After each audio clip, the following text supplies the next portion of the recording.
want to welcome you to the Riverside Weekly. We hope your time with us today is thought-provoking, spiritually challenging, and a life-changing experience.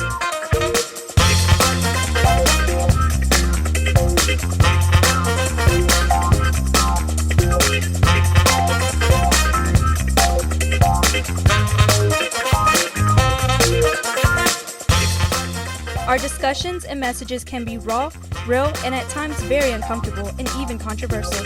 We highly encourage all of our guests and listeners to take notes, leave comments, and when possible, always share what you hear.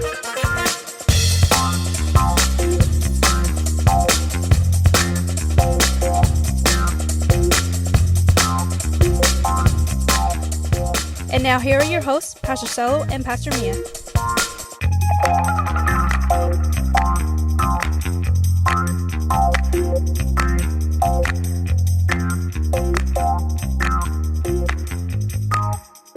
What's up, guys? How y'all doing? This is Solo. I'm sitting here this morning. Welcome you guys to Wednesday, as Mia would say, Wednesday. So good to join you guys. Got a guest this morning. Will, what do you go by? Will Suarez. Yeah. What do your friends call you? Friends and family? Will. Yeah. Will. Yeah. Because I mean, everybody calls me Cello, but that's not my real name. Yeah. And you have to go look that up if you want to see what that is. Well, cool. So, man, we invited Will to come on, man, to sit with us this Wednesday, this morning, this afternoon, whenever you're watching this. You've been doing some. I've been seeing you for a while doing some artwork and stuff, man, around Waco. And so, man, I just wanted to just hit you up and see. And then it's crazy because when you got here, when you have relationships that you form years and years ago, I had no idea that this guy was somebody that I had worked with, man, almost 25 years ago, something like that, a long time ago. And I because you got facial hair, man. Yeah, you're older. Got wrinkles, man. Yeah, wrinkles, you know. So when he came in, he goes, "You remember me?" And I was like, "Oh my gosh!" Now I remember. I saw you up close. I was like, "Oh my goodness!" So that's crazy. So just based off of that, just I guess kind of get it reconnected and reacquainted. Share them how we met. I think it was just crazy because when you started telling, I was like, "Man, I totally forgot about all that." Yeah, like I've been doing art since I was little, you know, and I've always done music too as part of a creative outlet.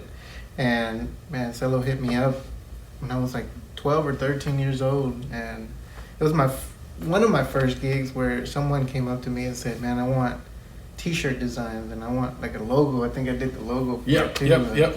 It was Street something. I can't remember exactly. It's called Street Soldier Clothing. There you go. And I was like, man, I was so excited because my mom was the one that like was pushing me too. So she's like, "This is, you know, that you can do this," you know. And that was the first time that I thought, man, I can make a living from, you know, being creative and let alone work with bigger companies later on. But I think it was like a stepping stone for sure for me to like start up. And then it was kind of like I was really nervous because I was like, man, like, this guy's paying me to do his artwork, and then a whole bunch of other people are gonna wear it. And then it was cool as a kid, you know, to not really know what the impact of that is, but like to see other people around town, like I saw it all over Waco, like everybody was wearing it, and I was like, man, that's pretty neat. So That's cool. That's cool.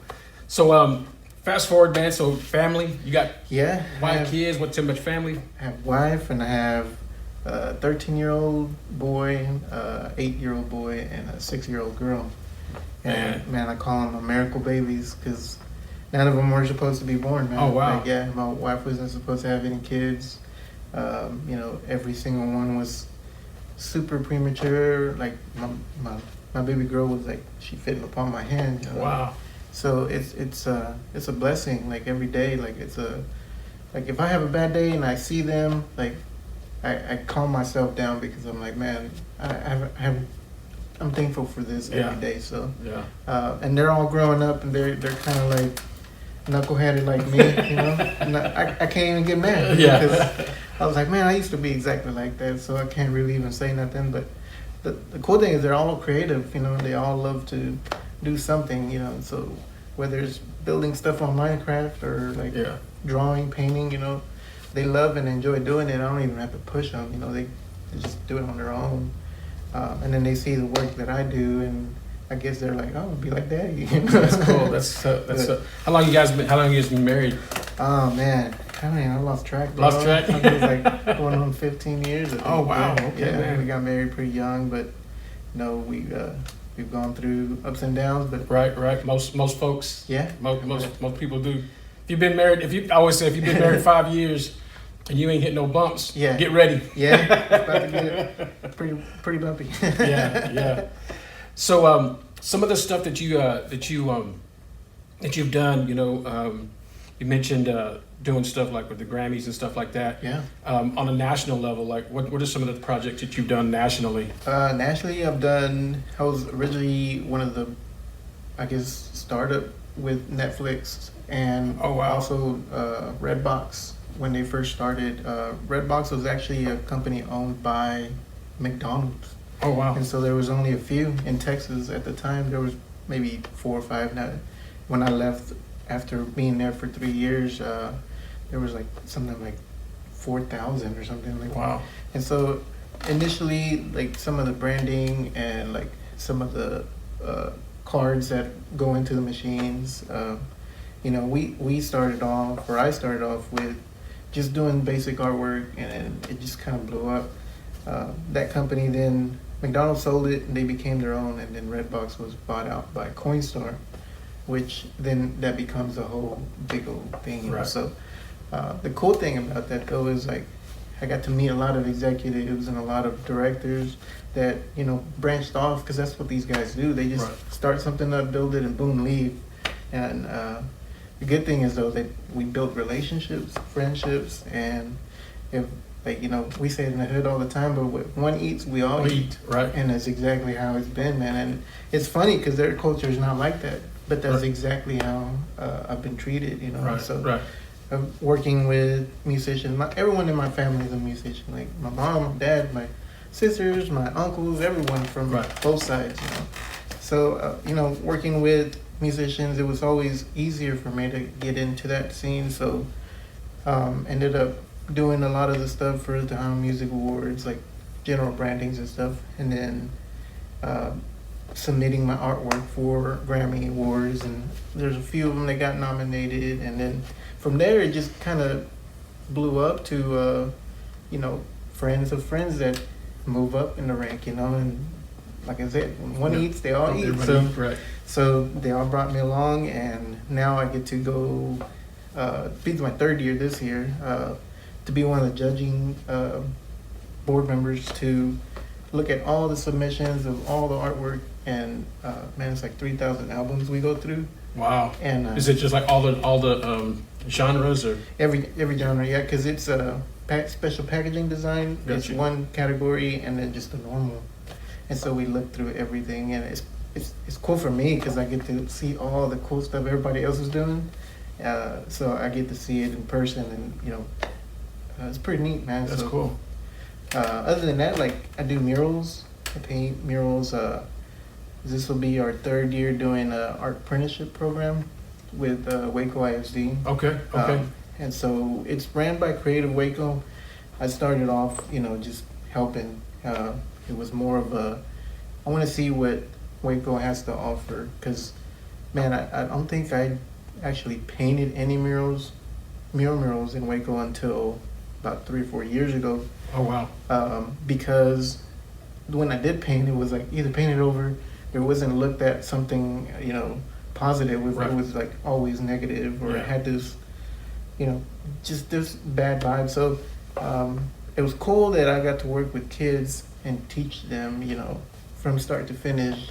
So I designed the last 2 of them. And it's cool to show them, hey, you grit it out, you do this, you show them the whole process. There's a part of it where they go into the business owners and they present the artwork to them, how it's going to look, mock it up. And so it's cool for them because they were the exact same way as I was whenever you hit me up, where, man, I didn't know that this was something I can do. And I was like, yeah, you can. Just Yeah. got to hustle. Yeah, hustle. That's it. Grind. You gotta grind. Yeah. But it's cool, man, because I see now some of them, from like the 2 years ago. All of them are juniors, so they were close to graduating. They didn't really know what they wanted to do. Some of them come from low income families. They didn't, it's sad to say, but there's a lot of people that you finish high school and then, hey, where you gonna go work? Basically, that's what it is. Like you're either gonna go hit Eminem or you're gonna go hit one of these companies. That's the reality. But there's a lot of them now that are like they're doing their own little hustle, and it's cool to see that they're pushing it. And so that's cool. So I know you did a couple of pieces in Waco. I know 3 for sure. Yeah, that you did for sure. And that's really when I started seeing. I was like, man, okay, I'm gonna check this guy out. Not ever really putting 2 and 2 together. Like I never put those 2 and 2 together. Yeah. But so how many pieces have you done? Wall pieces have you done in Waco? I would say it's closer to about 15 now. About 15. Wow. So if you're driving through Waco, and you're probably going to see something that you did, that you've done. I haven't had a bad habit until like here recently that I don't sign them. So I just paint them and don't really put any info. Okay. So there's a bunch out there. And that's cool. I want to continue to, just paint. Right now, at the beginning, I was like, man, it's cool. People are paying me because that was in Waco. I wasn't doing any, but people were hiring me to go and do work everywhere else. So like what other cities have you done Austin, stuff? Dallas, Houston, Dallas, like pretty much everywhere in Texas. That's like a bigger city. I've hit up. I've gone to LA. I've done Chicago. I did some up there. So it was always like, man, this is cool. I get to go and do this. But I can never do it in my hometown because no love, man.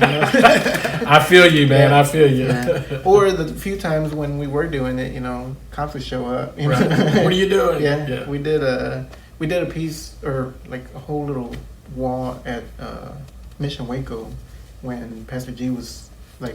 Yeah.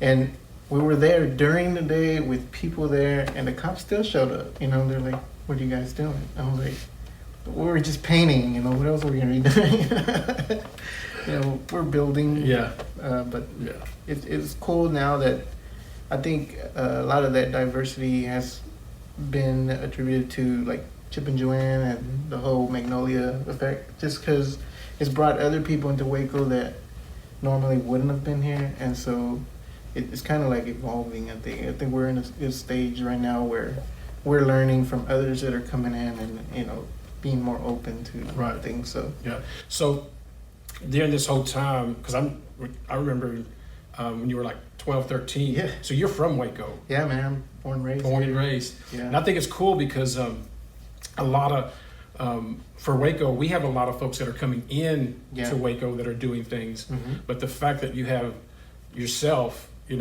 that's born, raised, and doing things, I think to me, I think it's really cool because we're here. Our roots are here. Right? We're not going anywhere. Yeah. And I think one of the challenges that we've had, being such a small municipality, that going back to what you were talking about earlier, our young people don't see the possibilities that we have. And I think just because of the way that things have been going and changing in our city, the impact and the availability and the opportunity has probably 1,000 times what it was when you were even more so when I was younger. It's way different. I was talking to Joe Rooster. And I was telling him, man, when I was little, we used to hit up Hastings, and Mass Appeal was our magazine, because that's where all the graffiti and all the top stuff was in it. And I was like, as soon as I got to age where I could go somewhere and actually physically see it, that's when it kind of changed for me. Because seeing thing in like a picture is one thing, but seeing it in person, you're like, man. And it's so like some of it, it goes two ways. Either it's like even way better in person, or it's like really messy and not as crisp in person, but you still get the gist of it. Right. And so that's where I learned to not be so critical about my work. I was like, man, I was trying to get these perfect little lines when it's like, man, in person it doesn't really even look that way, Yeah. Like the other people that I looked up to. Right. And so, yeah, man, I think that's all it is is that younger people now have an advantage in Waco that they're being exposed to a lot of other potential opportunities. Like there was this guy that was asking me, when you grew up here, I was like, well, don't you take your kids everywhere you go? Like, I was like, yeah. And they're like, well, isn't it pretty cool that they can go and see where you grew up? And I was like, well, that's the one drawback, because my elementary school was a Chick-fil-A now, and my middle school was a H-E-B, and I'm laughing because you're exactly right, man. It's that bridge that I used to walk across is no longer there. It's gone. Yeah. High school was a Bubba's or whatever. Right, yeah, exactly, yeah. So yeah, I was like, yeah, it comes with good, but there's also a little bit. Yeah. You see this picture? This is where I went to school. Yeah, that's basically what I have. I was like, yeah. Luckily, my mom took pictures, and we have that because, like, Waco's changing, and it's changing for the good. It's nothing bad. I think it's just it's unfortunate that, like, I can't do that. But it's funny because changes like that don't really happen in other places, because everyone still has that mentality that, oh man, I'm gonna take my kids and they can, because in bigger cities it doesn't change that way. Yeah. We're getting there, but they have, like, people that have lived there all their life and they're still going to the same grocery store. We don't have that because it's evolving quick, and that's a good thing, I think. Yeah, so.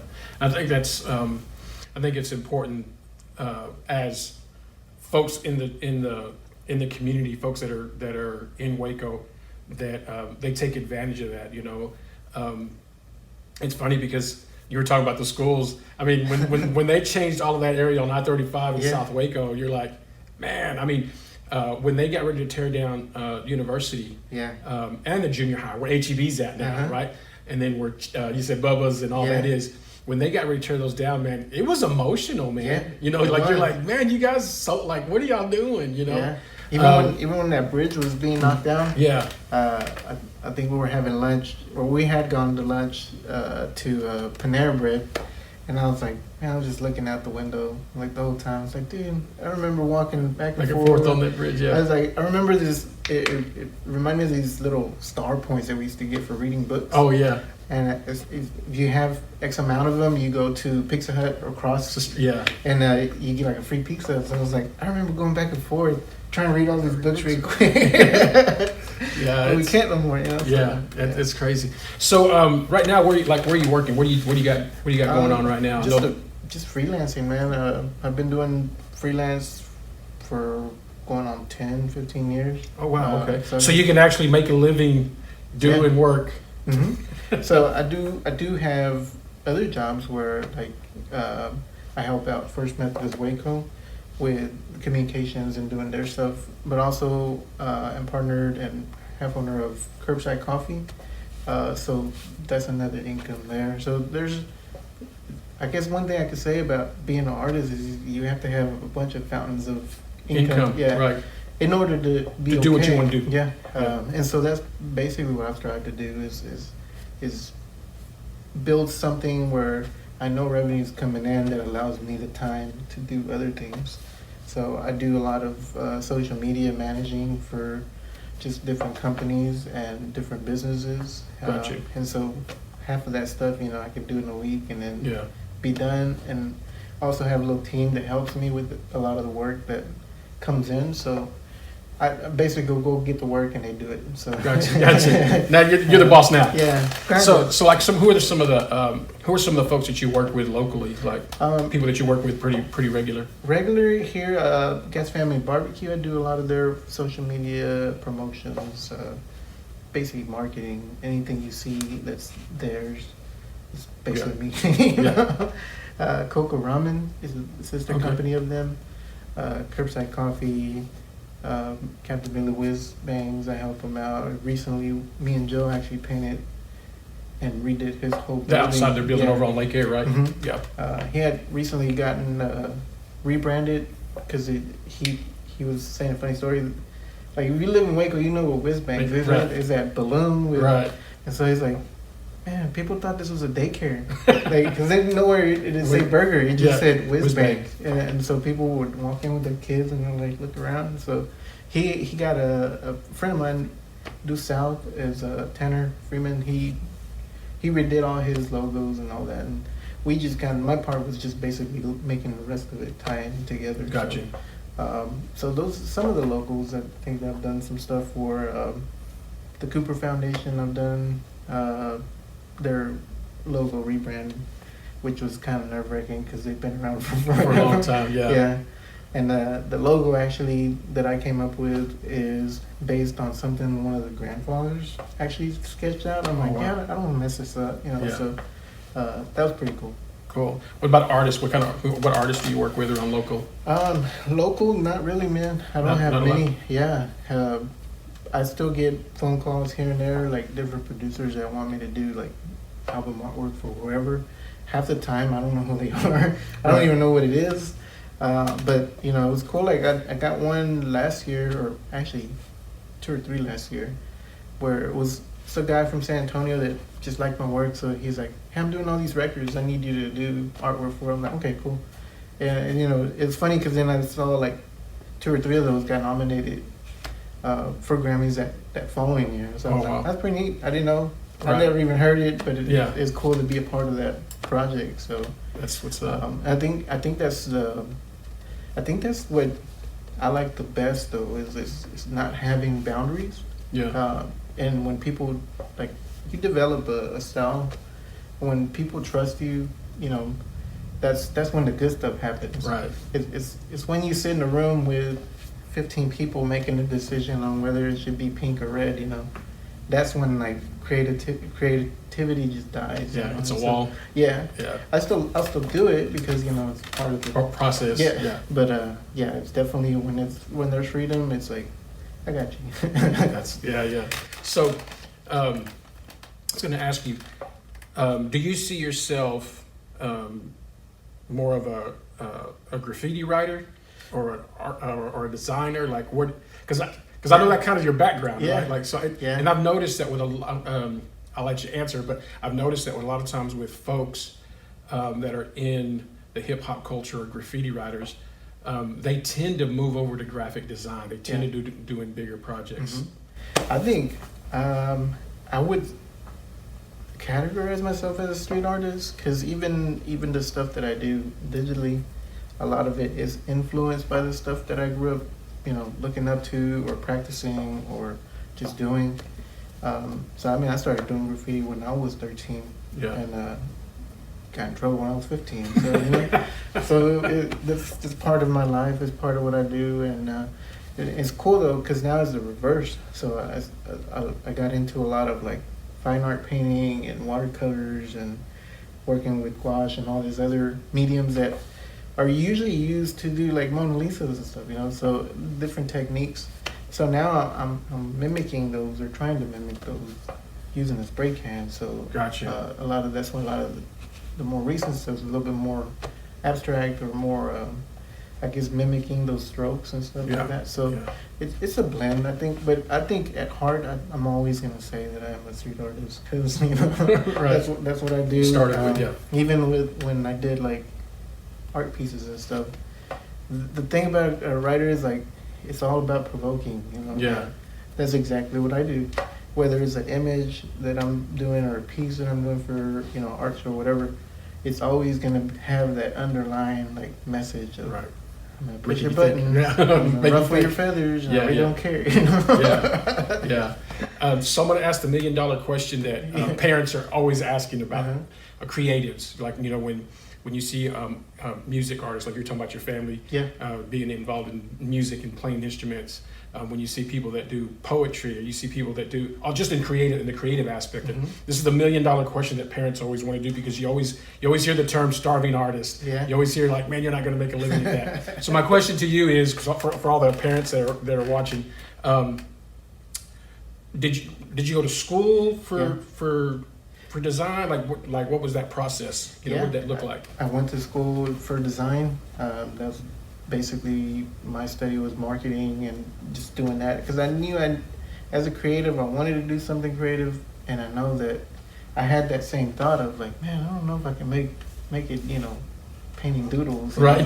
But you know, sometimes I think, you know, it's I guess my point of view is if you love doing what you're doing, and you do it for that reason, other things come along, and that's Right. kind of how it's been for me. Like I love what I do, and yeah, I have a price, but at the same time, if there's been times I'm like, you know, don't even pay me because I really just want to do it. Right. But that thing led to other things, and this thing led to another thing. Right. So Right. it's I think it's karma, man. Like I think it really is. If you're doing it because you really love to do it, I don't think money is like actually A thing. nah. Yeah. Because I mean, you're happy. You're you happy, know? right. And they say it all the time, money can't buy happiness. Yeah.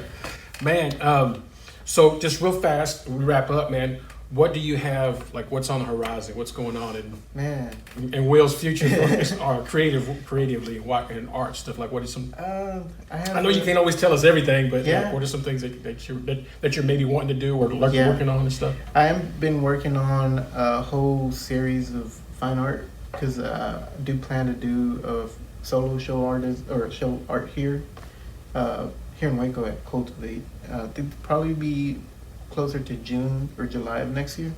So I'm putting a lot of effort into that right now. Back at it again with, you know, provoking people. Right, and, right.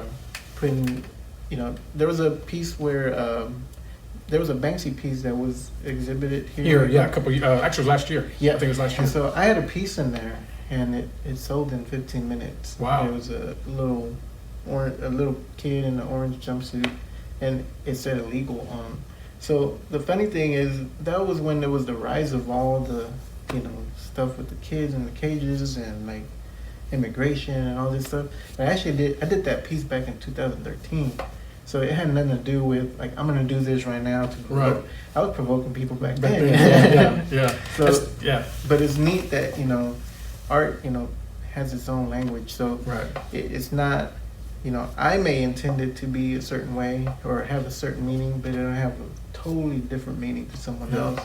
And it was fun and exciting to hear like everyone's thought of it, and like, man, some people were like in tears and stuff. Though it's pretty neat that it was that powerful.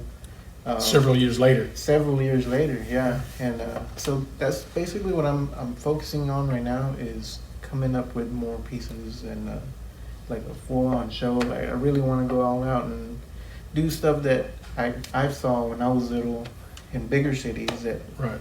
I mean, people now they see it on the internet, but it'd be cool to actually see it in person. Right, Yeah. right. It's always cooler to see it. Yeah. I was telling people, I share this with our congregation and folks I talk to.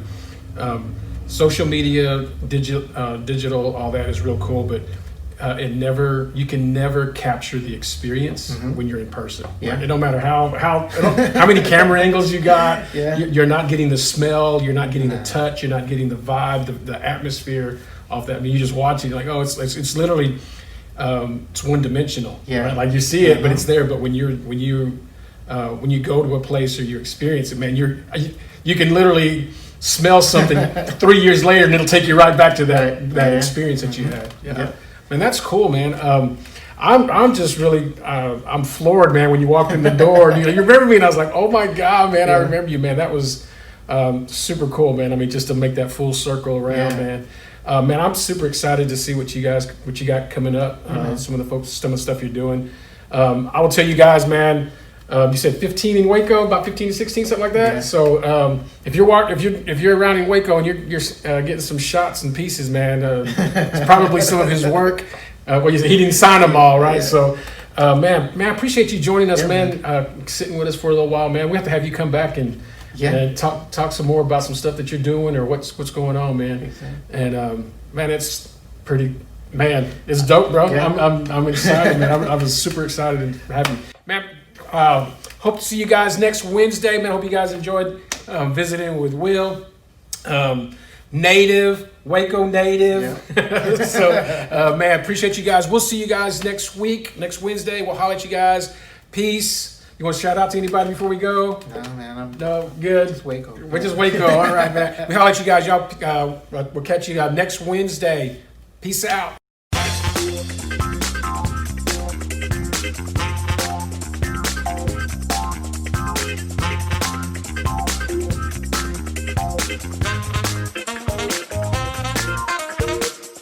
Thank you for listening to the Riverside Weekly.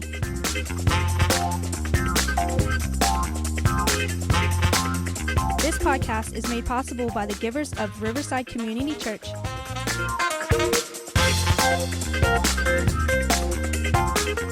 Download the Riverside Waco app to stay connected and follow us on all social media sites at the Riverside Waco.